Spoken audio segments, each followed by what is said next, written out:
so I realized 600 on him. Yes, I consider religion a valuable thing in a nigger, when it's the genuine article and no mistake. Well, Tom's got the real article, if ever a fellow had, rejoined the other. Why, last fall I let him go to Cincinnati alone to do business for me and bring home $500. Tom says I to him, I trust you because I think you're a Christian. I know you wouldn't cheat. Tom comes back, sure enough. I knew he would.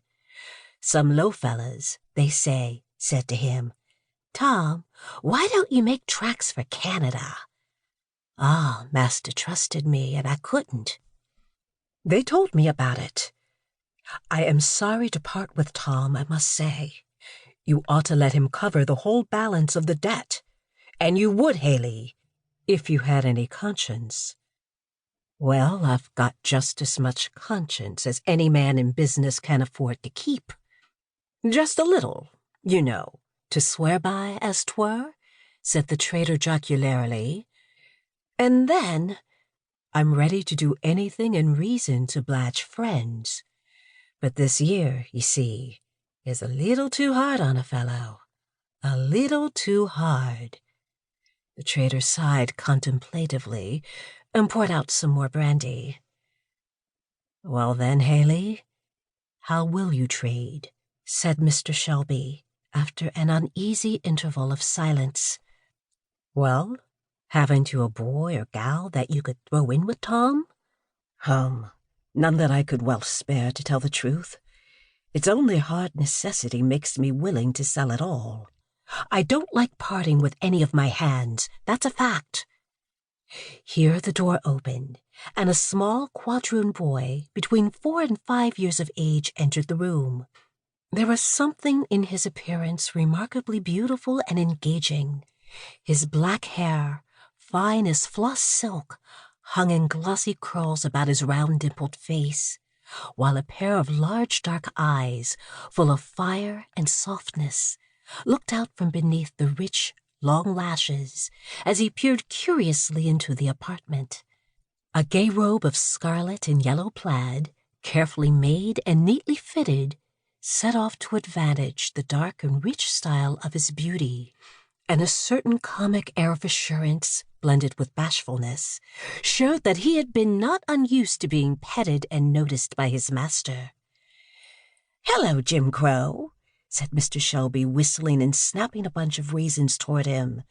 "Pick that up now." The child scampered, with all his little strength, after the prize, while his master laughed. "Come here, Jim Crow," said he.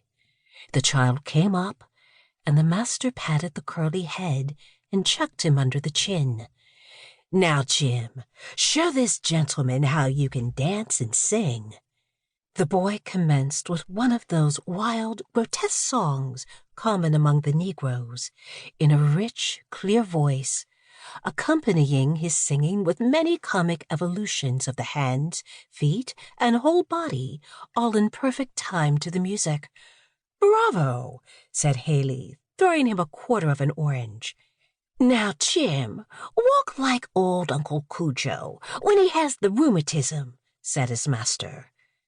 Instantly the flexible limbs of the child assumed the appearance of deformity and distortion, as, with his back humped up and his master's stick in his hand, he hobbled about the room, his childish face drawn into a doleful pucker, and spitting from right to left, in imitation of an old man.